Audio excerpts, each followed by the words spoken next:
ஆவகது பரமாங்கதிம் ஒரு முறை வச்சிருக்காரு. கடைசி முறை அதுவும் இல்லாச்சுன்னா கைவிட்ட கேஸ்ன்னு அர்த்தம். தாடக பாடு கீழே விழுந்துட்டாள். அப்புறம் கழன்று கல்லா புல்லற்கு நல்லோர் சொன்ன பொருள் என போயிற்றன்றே. இதுக்கு ஒரு உபமானம் சொல்றாரு. ஒருத்தனை உட்கார வச்சு ராத்திரி பூரா அவனுக்கு இப்படி பண்ணு அப்படி பண்ணுன்னு சொல்லி சொல்லி சொல்லி சொல்லினா, இந்த காதுக்கு நேர்தானே இந்த காது இருக்கு, கொஞ்சம் வயசுக்கு நேரம் இருக்கக்கூடாது, அப்படி நெஞ்சில இறங்கியாவது கீழே போகும். திங்கிற சோறாட்டம் இந்த காது வழியா வந்து இந்த காது வழியா போயிடுமா சில பேர். யாருக்குன்னா ராவணனுக்கு மாதிரி.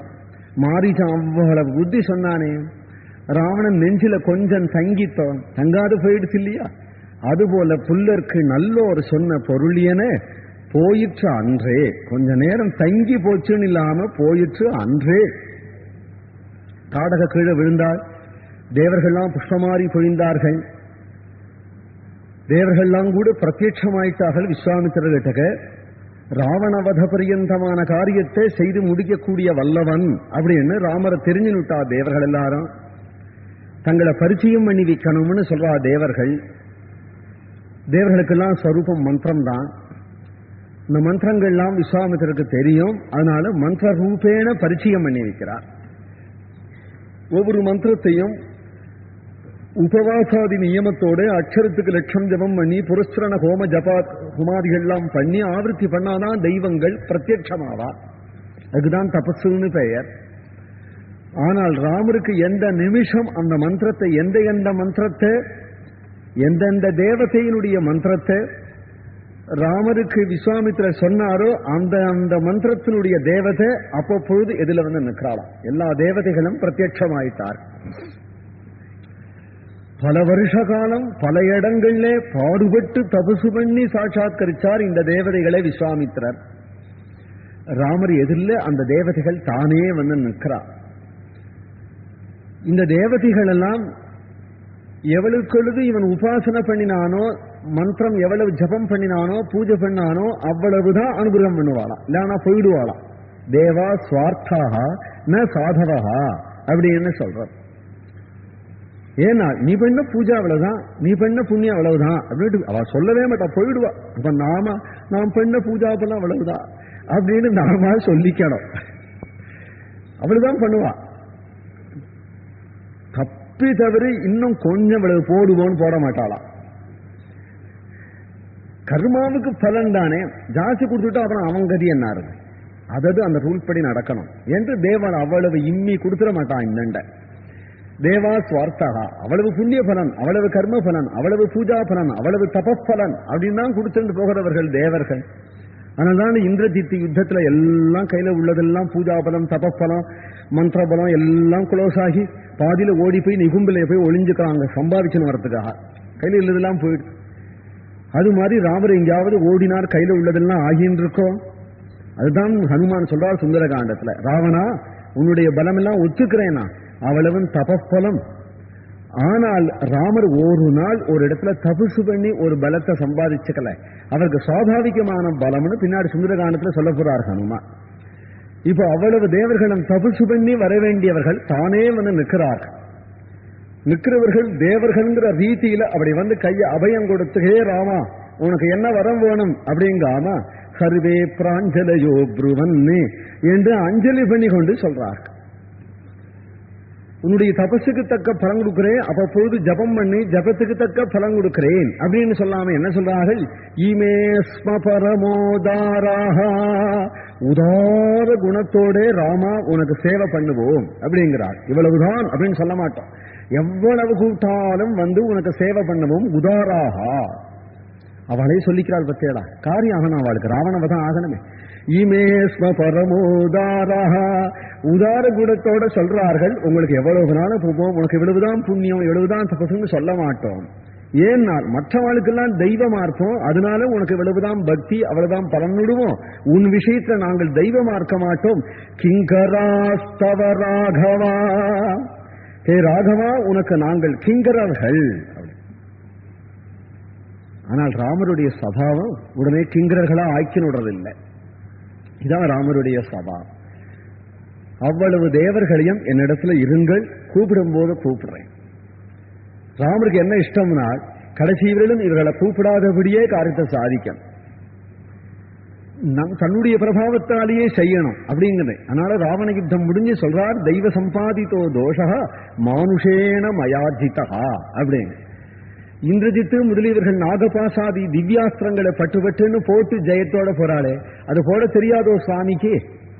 இந்திரஜித்து போட்ட பிரம்மாஸ்திரம் ராமருக்கு போட தெரியாதான்னு? ஆனால் ராமர் ஏன் அவள் உபயோகப்படுத்தல? நம் கையில அஸ்திரசஸ்திரங்களை அப்படி பட்டு உபயோகப்படுத்தக்கூடாது, அது திறமை இல்லை, அது பெருமை இல்லைன்னு இருக்கிறார். நம்முடைய சொந்த பிரபாவத்தாலே இது சாதிக்கணும் அப்படின்னு நினைச்சு பிரயோகம் பண்ணாம இருக்கிறார் அப்படிங்கறதான் பின்னாடி யுத்த காண்டத்துல பார்த்தோமானால், இவ்வளவு தேவர்களும் கிங்கரர்களாயிருந்து சேவை பண்றேன் என்று சொல்ல உடனே ஸ்ரீராமர் அந்த இடத்துல இருந்து புறப்பட்டு பல திவ்யமான பல புண்ணியமான பூமிகள்லாம் சஞ்சாரம் பண்ணி கொண்டு சித்தாசிரமங்கிற தபோவனத்துக்கு வந்து சேர்கிறார். இது விஷ்ணு கஷேத்திரம், ஒரு காலத்திலே வாமனாவதார கஷேத்திரம். இது வாமன பகவான் கஷ்யப பிரஜாபதியினுடைய புத்திரராக, அதிதியினுடைய புத்திரராக அவதாரம் பண்ணின கஷேத்திரம். பலிச்சக்கரவர்த்தியின் இடத்துல தானம் வாங்கின பிறகு மறுபடியும் பத்ரிகாசிரமத்தில் நாராயணன் எப்படி தபசு பண்றாரோ அதுபோல வாமன பகவான் இங்கேயே இருந்து தபசு பண்ணினார் லோகக்ஷேமார்த்தமாக. அப்பேற்பட்ட கஷேத்திரம் அது. அந்த கஷேத்திரத்துக்கு ராமரை அழைச்சிட்டு வந்தார். விஸ்வாமித்திரருடைய ஆசை இதுதான், இந்த கஷேத்திரத்துல ராமரும் விஷ்ணுவார்த்தனாலே அழைச்சு அங்க பூஜை பண்ணணும் அப்படிங்கிறதுக்காக தான் தபசு பண்ணினாராம். யாகம்ங்கிறது வியாஜம். யாகத்தினால யஜ்ஞேஸ்வரனான பகவானை யஜ்ஞத்தினால ஆராதிக்கணும் அப்படிங்கிறது தான். யஜ்ஞ சம்ரட்சகனாச்சே பகவான் யாகத்துக்கு சங்கல்பிச்சுட்டார், யாக தீட்சிதராக உட்கார்ந்துட்டார்.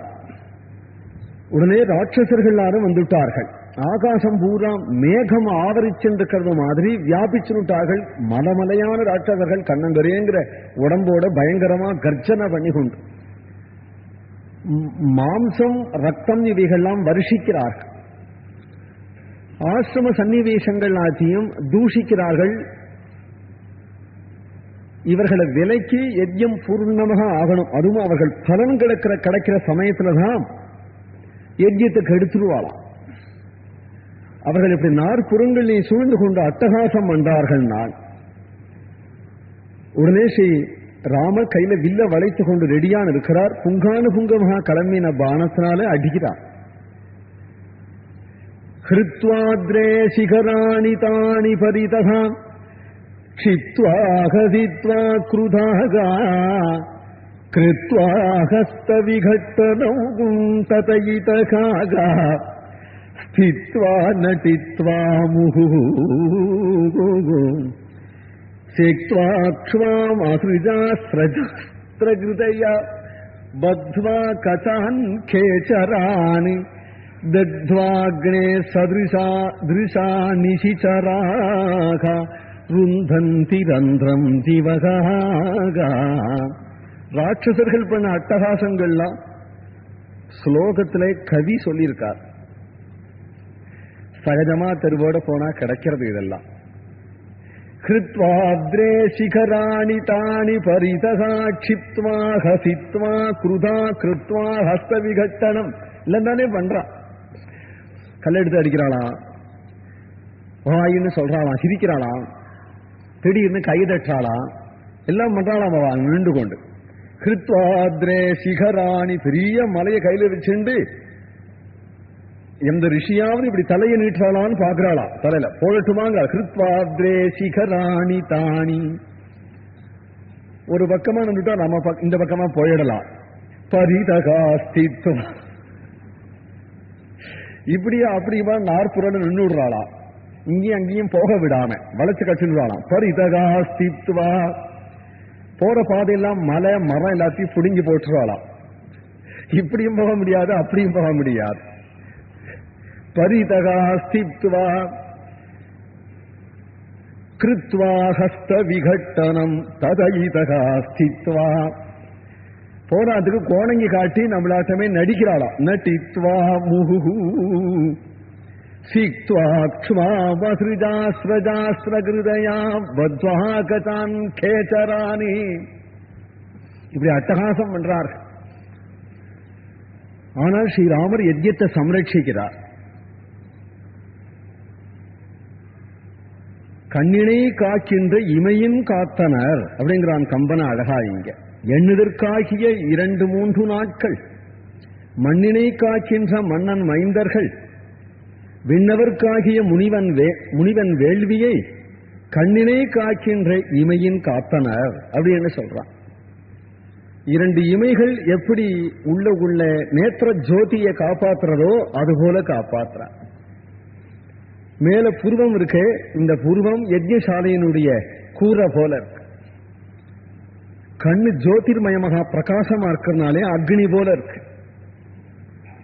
இமயமயிர் அக்னிக்கு போட்ட தர்ப்ப பரிஸ்தரணம் மாதிரி இருக்கு. அதுல மேல் இமை கீழ் இமை, மேல் இமையை காட்டிலும் கீழ் இமை சின்னது. ஒரே இடத்துல இருக்கும் கீழ் இமை.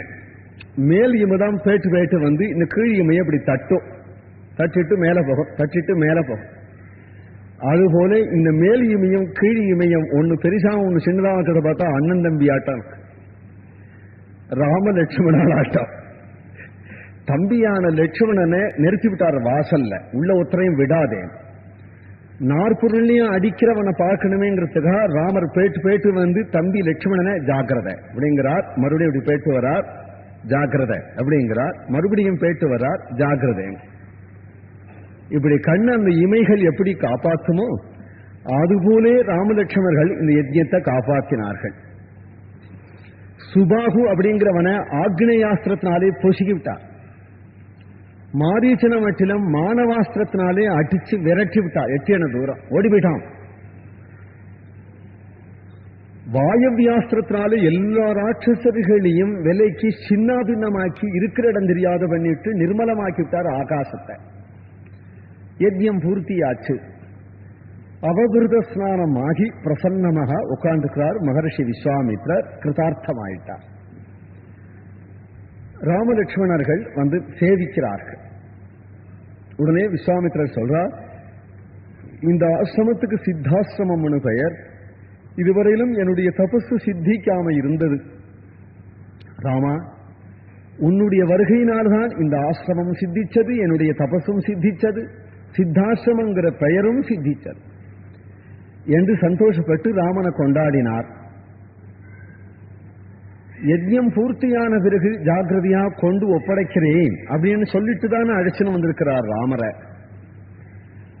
ஆனால் மிதிலாதிபதியான ஜனக மகராஜன் யஜ்யம் பண்றான். அந்த யாகத்தை பார்க்கறதுக்கு நாங்கள் எல்லாம் புறப்பட்டு இருக்கோம். ராமா, உன்னுடைய அபிப்பிராயம் என்ன? உன்னை ஊர்ல கொண்டு விட்டுடட்டுமா, யாரையாவது துணையோட? இல்ல எங்கள் பின்னாடி வரையா, நீங்கள் மிதிலா நகரத்துக்கு வரையா என்று கேட்கிறார். உடனே ராமலட்சுமணர்கள் நமஸ்கரிச்சு விட்டு, எங்களுக்குன்னு ஒன்னும் சங்கல்பம் இல்லை, தேவரீர் எப்படி ஆஜ்ஞாபிக்கிறீரோ அதன்படி செய்யறோம் அப்படின்னு சொல்றா. இப்படிதான் பெரியவாழ் இடத்துல பழகணும். இப்படி ஸ்ரீராமர் சொன்னதும் விஸ்வாமித்திரருக்கு அதுதான் இஷ்டம்.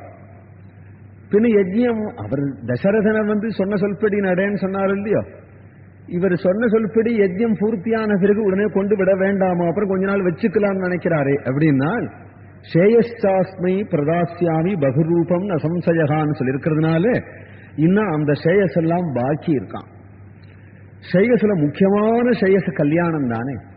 அதனால இந்த குழந்தைகளுக்கு இப்பொழுது வீரஸ்ரீய பார்த்தோம், ராமருடைய விஜயஸ்ரீய பார்த்தோம், அதே போல சாட்சாது மகாலட்சுமியான சீதாதேவியோட கூட்டி குழந்தைகளை கொண்டு விட்டுடுவோம் என்கிற எண்ணத்தோட கூடமான அபிப்பிராயத்தோட விஸ்வாமித்திரர் சொல்ல, ராமலட்சுமணர்களும் விஸ்வாமித்திரருக்கு விதேயராக பேச மகரிக்கு சந்தோஷப்பட்டு, அப்படியானால் மிதிலா நகரம் போயிட்டு அப்புறம் போய்க்கலாம் என்று நினைச்சு சித்தாசிரமத்தில் இருந்து இவர்களை அழைத்து கொண்டு விதேக தேசத்தை நோக்கி புறப்படுறார். ராத்திரி சீதா கல்யாணம். ஜானகி காந்த ஸ்மரணம். ஹரே ராம ராம ராம ஹரே ஹரே, ஹரே கிருஷ்ண கிருஷ்ண கிருஷ்ண ஹரே ஹரே, ஹரே ராம ராம ராம ஹரே ஹரே, ஹரே கிருஷ்ண கிருஷ்ண கிருஷ்ண ஹரே ஹரே.